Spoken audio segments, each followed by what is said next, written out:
सभी साथियों को मेरा नमो बुद्धाय, जय भीम, जय मूल निवासी। साथियों, बहुजन समाज में एक संगठन है जिसका नाम है इंडियन लीगल प्रोफेशनल एसोसिएशन।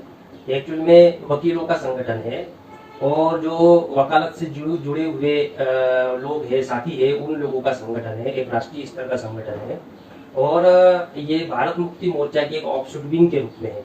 इसके जो राष्ट्रीय अध्यक्ष है वो एडवोकेट राजकुमार थोराट जी है और ये हमारे लिए खुशी की बात है कि हमारे समाज में वकीलों का भी एक राष्ट्रीय स्तर का संगठन है, क्योंकि समाज में आए दिन अन्य अत्याचार होते रहते हैं और बहुत से आंदोलन चलाए जाते हैं। उस आंदोलन को कानूनी सुरक्षा मिलना भी बहुत जरूरी है और यह इंडियन लीगल प्रोफेशनल एसोसिएशन इसी प्रकार का कार्य करता है।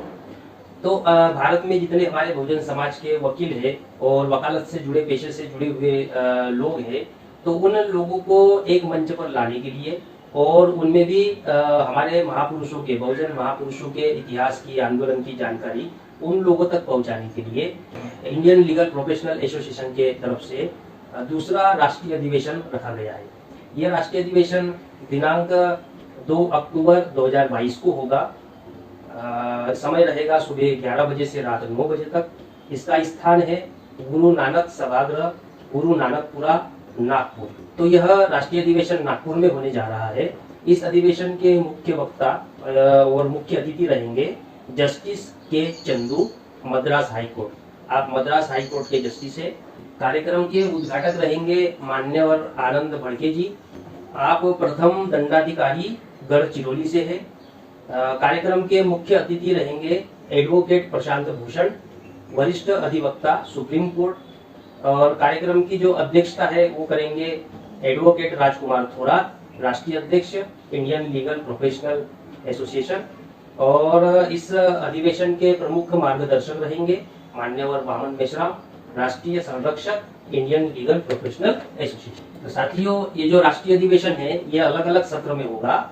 इसमें पहला सत्र है और इस पहले सत्र में जो विषय रखे गए हैं वो विषय है कि कॉलेजियम सिस्टम से सामाजिक न्याय प्रस्थापित नहीं हो सकता, ये पहला विषय है।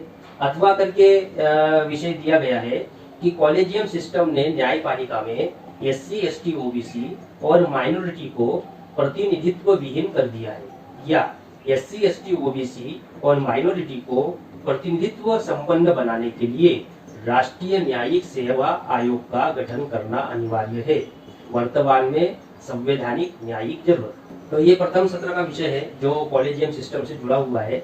और कॉलेजियम सिस्टम ये हमारे SC, ST, OBC के लिए कितना हानिकारक है, इसके ऊपर पूरा विस्तार पूर्वक हमारे जो गणमान्य वक्ता है वे अपनी जानकारी देंगे। इस विषय से संबंधित सारांश में मैटर दिया गया है जो इस प्रकार है कि देश में जब से कॉलेजियम सिस्टम लागू हुआ तब से अभी तक SC, ST, OBC और माइनॉरिटी को पर्याप्त प्रतिनिधित्व नहीं मिला।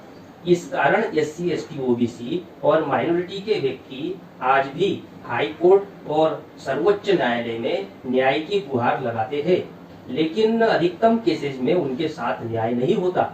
कई सारे मामलों में SC, ST, OBC और माइनॉरिटी के विरोध में सुप्रीम कोर्ट के कई जजमेंट आए हैं। इसलिए डॉक्टर बाबा साहब अम्बेडकर ने 1954 में कहा था कि यदि राष्ट्रीय न्यायिक सेवा आयोग का गठन होता है तो उसमें SC, ST, OBC और माइनॉरिटी को प्रतिनिधित्व मिलेगा, जिसके कारण उनके समाज के साथ न्याय संभव है और उनके मौलिक अधिकारों का संरक्षण हो सकता है। तो इसमें जो विषय रखा गया है न्यायिक सेवा आयोग का, तो ये बाबा साहब अम्बेडकर ने 1954 में मुद्दा उठाया था, लेकिन आप सोच सकते हैं कि आज 2022 चल रहा है और ये करीब 60 साल के लगभग होते जा रहा है। उसके बावजूद भी किसी प्रकार इसके ऊपर ध्यान नहीं दिया गया है, तो इसी को विषय बनाया गया है।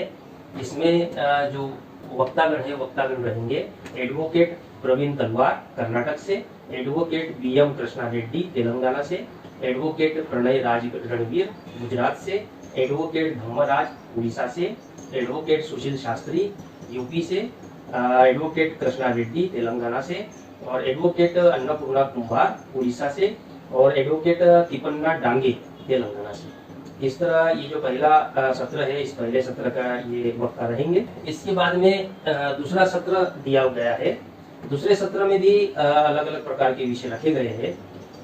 तो ये विषय इस प्रकार है कि न्यायपालिका में निजीकरण करने हेतु ट्रिब्यूनल्स निर्माण कर मूल्यवासी बहुजनों के सामाजिक न्याय के मौलिक अधिकार का उल्लंघन हो रहा है। अब ये तो मैं पहली बार ही मैं भी सुन रहा हूँ कि न्यायपालिका में निजीकरण करने हेतु, इसमें बहुत सी जानकारी मिलेगी। सेकंड है, वकीलों का राष्ट्रीय व्यापी संगठन बनाए बिना मानवीय अधिकारों के लिए लड़ने वालों का संरक्षण नहीं हो सकता, इसलिए जन आंदोलन हेतु राष्ट्रव्यापी वकीलों का संगठन अनिवार्य है। तीसरा है, मानवीय अधिकारों का उल्लंघन करने वाले असंवैधानिक कानून पास कर संविधान का उल्लंघन कर मनुवादी व्यवस्था लागू हो रही है, एक गंभीर चिंतन। अथवा में नेक्स्ट है कि SC, ST, OBC और माइनॉरिटी के वकीलों पर आए दिन होने वाले हमले को रोकने के लिए सख्त कानून बनाकर उस पर अमल किया जाए। फिर अथवा में सब्जेक्ट दिया है कि बार और बेंच के बीच साझा समझौते से SC, ST, OBC और माइनॉरिटी के वकीलों के राइट टू लाइफ को नकारा जा रहा है। अब ये वकीलों से संबंधित विषय है। अथवा करके विषय दिया है, वर्तमान न्यायपालिका राज्य सरकारों के असंवैधानिक पक्ष में निर्णय लेकर न्यायपालिका का स्वतंत्र अस्तित्व क्या समाप्त कर रही है, एक बहस। इस तरह साथियों इसमें 1, 2, 3, 4, 5, 6 विषय दिए गए हैं और इसमें मेरे लिए तो जो सबसे अलग विषय जो दिखाई दे रहा है इसमें वो है न्यायपालिका में निजीकरण करने हेतु, यानी अब क्या न्यायपालिका का भी प्राइवेटाइजेशन होगा क्या? अब ये पता तो नहीं क्या है क्या नहीं, लेकिन ये बहुत गंभीर विषय है जो इसमें रखे गए हैं। यह दूसरे सत्र के विषय है जिस पर चर्चा होगी और इन विषयों से संबंधित मैटर दिया गया है संक्षिप्त में, जो इस प्रकार है कि भारत में बहुत सारे जजमेंट देखने से ऐसा लगता है कि सरकारों के असंवैधानिक हित में एवं असंवैधानिक रूप से राज करने वालों के हित में जजमेंट लिखे जा रहे हैं। ऐसे जजमेंट लिखते समय कई न्यायाधीश सार्वजनिक हित को दरकिनार करते हैं। ऐसी स्थिति में देश में जनता के मौलिक अधिकारों का संरक्षण करने हेतु न्यायपालिका का स्वतंत्र रखना संविधान निर्माताओं का प्रमुख उद्देश्य था। देश में न्यायपालिका में प्राइवेटाइजेशन लागू करके बनाए गए ट्रिब्यूनल किसी भी नागरिक के मौलिक अधिकार का संरक्षण नहीं कर सकते, इसलिए न्यायपालिका को निजीकरण से रोकने तथा न्यायपालिका का स्वतंत्र अस्तित्व बरकरार रखने हेतु और नागरिकों के मानवीय अधिकारों के संरक्षण हेतु इस विषय को चर्चा के लिए रखा गया है। इस दूसरे सत्र के जो हमारे वक्ता रहेंगे वो है एडवोकेट ओपी चोपडियाल राजस्थान से, एडवोकेट याकूब सिद्दीकी उत्तर प्रदेश से, advocate SJ Samsung Andhra Pradesh से, एडवोकेट मंगेश होमने महाराष्ट्र से, एडवोकेट स्मिता ताकसांडे महाराष्ट्र से, एडवोकेट मोहनीश थोरात महाराष्ट्र से, एडवोकेट सनोबर अली दिल्ली से, एडवोकेट मिलिंद वानखेड़े मध्य प्रदेश से, एडवोकेट विनायक शाह मध्य प्रदेश से, एडवोकेट महिपाल बड़ोत्कर मध्य प्रदेश से, एडवोकेट मुरली कृष्ण आंध्र प्रदेश से और एडवोकेट विक्की चौधरी तमिलनाडु। इस तरह साथियों ये दूसरे सत्र के वक्तागण हैं। इसके बाद में तीसरा सत्र होगा जो कि रात में होगा 6 बजे से 9 बजे तक का। इस तीसरे सत्र के विषय है कि SC, ST, OBC और माइनॉरिटी के वकीलों पर आए दिन होने वाले हमले को रोकने के लिए सख्त कानून बनाकर उस पर अमल किया जाए। अथवा बार और बेंच के बीच साझा समझौते से SC, ST, OBC और माइनॉरिटी के वकीलों के राइट टू लाइफ को नकारा जा रहा है। अथवा करके विषय है कि वकीलों का राष्ट्रव्यापी संगठन बनाए बिना मानवीय अधिकारों के लिए लड़ने वालों का संरक्षण नहीं हो सकता, इसलिए जन आंदोलन हेतु राष्ट्रव्यापी वकीलों का संगठन अनिवार्य है। ये जो साथियों तीसरा सत्र है, इस तीसरे सत्र में वकीलों की समस्याओं से वकीलों का क्या महत्व है, आंदोलन में वकील संगठन का क्या महत्वपूर्ण भूमिका निभाएगा, इसको ध्यान में रखते हुए ये तीसरे सत्र में विषय रखे गए हैं। इससे संबंधित जो मैटर दिया गया है वो इस प्रकार है कि SC, ST, OBC और माइनॉरिटी के अधिवक्ताओं पर आए दिन हो रहे हमले देखकर आज यह लगता है कि जो वकील आम जनता के अधिकारों को संरक्षित करने के लिए लड़ता है आज वही संकट की स्थिति में आ गया है। इसलिए अधिवक्ताओं को संरक्षित करने हेतु एक नया कानून बनाने की सख्त आवश्यकता है। हम कई बार देखते हैं कि SC, ST, OBC और माइनॉरिटी के अधिवक्ताओं में सामाजिक एकता ना होने की वजह से राइट टू प्रैक्टिस के अधिकारों से भी वंचित होना पड़ता है। ऐसी स्थिति में उनके अधिकारों के संरक्षण हेतु बहुजन अधिवक्ताओं के राष्ट्रव्यापी संगठन बनाने की सख्त आवश्यकता है, जो सामाजिक कार्यकर्ता और सामाजिक संगठन सामाजिक न्याय के लिए निरंतर लड़ते हैं। भ्रष्ट सरकार ने उन्हें संवैधानिक संगठनों के विरोध में विद्रोह करवाती है और उनके विरुद्ध कानून का गलत इस्तेमाल करती है और संवैधानिक लड़ाई लड़ने वाले व्यक्तियों पर झूठे मुकदमे दायर करती है। इसलिए मानवीय अधिकारों और सामाजिक न्याय स्थापित करने वालों की लड़ाई लड़ने वाले अधिवक्ताओं के सामाजिक कार्यकर्ताओं और सामाजिक संगठनों के संरक्षण हेतु बहुजन वकीलों का राष्ट्रव्यापी संगठन होना चाहिए। ऐसे संगठन की आज के माहौल में बहुत बड़ी जरूरत है। इसी को ध्यान में रखते हुए अखिल भारतीय स्तर पर इंडियन लीगल प्रोफेशनल एसोसिएशन का निर्माण किया गया है।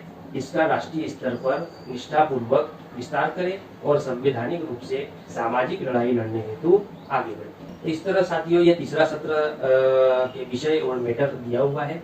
इस तीसरे सत्र के जो हमारे वक्तागण रहेंगे वो है एडवोकेट शकूर कुरैशी छत्तीसगढ़ से, एडवोकेट राजेश बाबू बिहार से, एडवोकेट कौशलेंद्र प्रसाद झारखंड से, एडवोकेट रूणामुनि भुयान आसाम से, एडवोकेट बुद्धराम नेहरा हरियाणा से, एडवोकेट मोबिन फारूकी पंजाब से, एडवोकेट आर के श्रीवास एडीजे, एडवोकेट वी के जाटव एडीजे, एडवोकेट विजय डेनियल गुजरात से, एडवोकेट शाकिर हुसैन रिजवी मध्य प्रदेश से और एडवोकेट नईम अकील राजस्थान से। तो इस तरह साथियों, यह ILPA का राष्ट्रीय अधिवेशन होने जा रहा है और इसमें अपील की जाती है। जो अपील दी गई है राष्ट्रहित में अपील, वो है कि मूल निवासी बहुजन समाज के अधिवक्ताओं, छात्रों, बुद्धिजीवी, कर्मचारी और अन्य गणमान्य नागरिकों से राष्ट्रहित में निवेदन है कि राष्ट्रीय स्तर पर कानूनी पेशेवर संगठन बनाने हेतु इंडियन लीगल प्रोफेशनल एसोसिएशन के द्वितीय राष्ट्रीय अधिवेशन को पूर्ण निष्ठापूर्वक तन मन धन से सहयोग प्रदान कर सफल बनाए। और ये जो अपील है, ये अपील करता है एडवोकेट OP चोकडायल, कार्यकारी राष्ट्रीय अध्यक्ष ILPA, एडवोकेट स्मिता ताकसांडे, राज्य संयोजक महाराष्ट्र, एडवोकेट विजय डेनियल, राष्ट्रीय महासचिव ILPA। निवेदक है केंद्रीय कार्यकारिणी इंडियन लीगल प्रोफेशनल एसोसिएशन नई दिल्ली। तो इस तरह साथियों, मैं भी आप लोगों से ये अपील करना चाहूँगा कि वकीलों के राष्ट्रीय अधिवेशन में जो कि नागपुर में होने जा रहा है, नागपुर में दीक्षा भूमि भी है और ये एक ऐतिहासिक भूमि है, नागपुर नागों की भूमि है। यहाँ पर राष्ट्रीय अधिवेशन होने जा रहा है। इसमें आप सभी लोग जरूर शामिल हो और तन मन धन से पूरे भारत से इस राष्ट्रीय अधिवेशन के लिए साथ सहयोग करें, ऐसी मैं भी अपनी तरफ से अपील करता हूँ। सभी साथियों को मेरा नमो बुद्धाय, जय भीम, जय हिंद।